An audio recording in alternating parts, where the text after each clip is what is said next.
Saudara-saudariku terkasih, kita berjumpa dalam program Katekese Online Paroki Belinyu melalui pendalaman bacaan Injil Harian. Selamat mengikuti.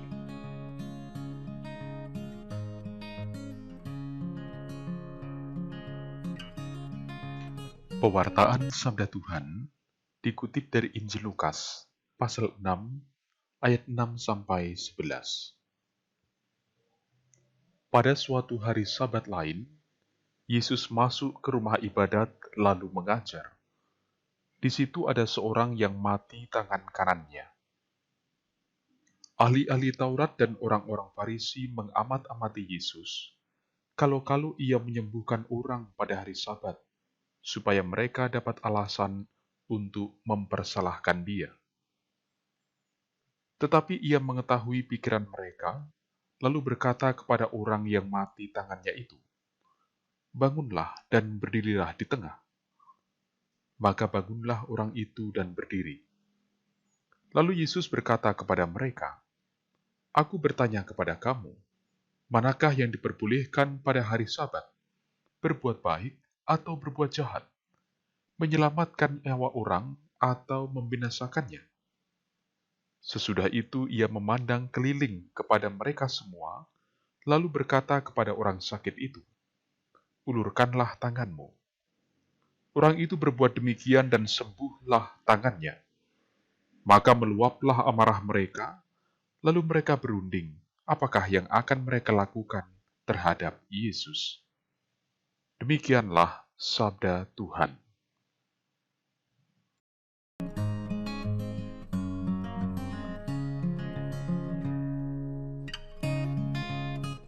Saudara-saudariku yang dicintai Tuhan, teks Injil Lukas yang kita renungkan kali ini menjadi semacam penutup konflik dan perdebatan tentang hukum Sabat di antara orang Farisi dan Tuhan Yesus. Kalau di hari Sabtu yang lalu, Tuhan Yesus diceritakan lebih memilih untuk memberi paham kepada orang Farisi daripada berdebat, sementara di teks kita kali ini, Tuhan Yesus mau menunjukkan kepada semua yang hadir waktu itu, dan juga kepada kita yang mendengarkan warta Injil di zaman ini, bahwa tafsiran orang Farisi atas praktek Sabat berdasar motif yang salah atau motif yang jahat akan menghasilkan penyesatan.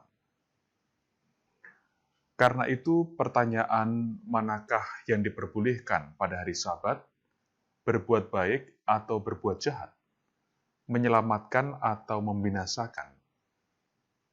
Pertanyaan itu tidak terjawab oleh orang Farisi. Dikarenakan dengan itu, Yesus tahu motif jahat dalam pikiran dan hati mereka.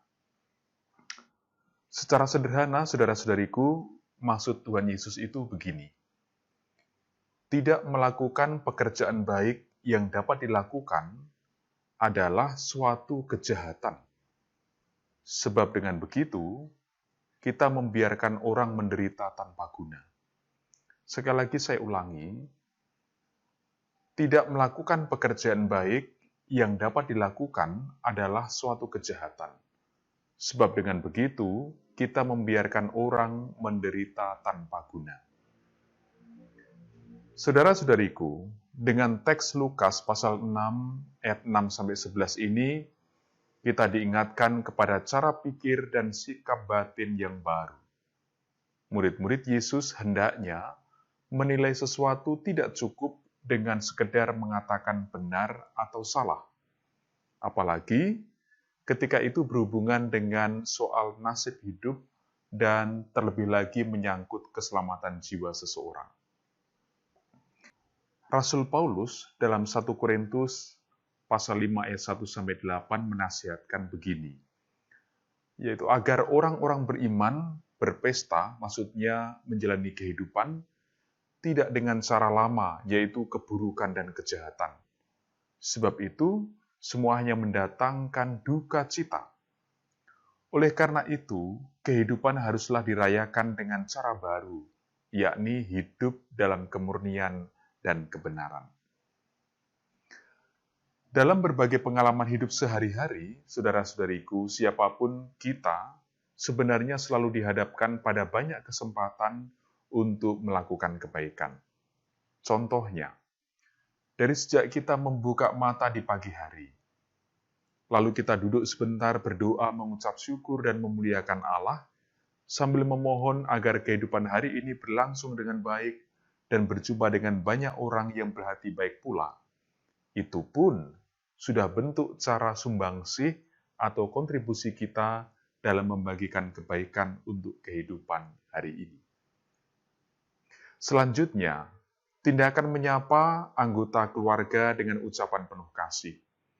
Kemudian melayani kebutuhan anggota keluarga, bertukar pikiran, dan saling menyemangati, juga mengingatkan agar berhati-hati. Selanjutnya kita bertemu dengan pembantu atau tetangga sekitar, atau lebih jauh lagi rekan sekerja, dan sebagainya. Sepintas, memang di setiap kesempatan itu seolah kita hanya melakukan aksi tanpa memperoleh sesuatu. Namun sebenarnya, justru pada saat tindakan baik itu dilakukan tanpa berpikir pamrihnya, disitulah semua diperhitungkan seutuhnya oleh Tuhan untuk kita. Mungkin kita juga akan bertanya begini, kalau kita harus selalu berbuat kebaikan, lalu kapan sih kita akan menerima kebaikan?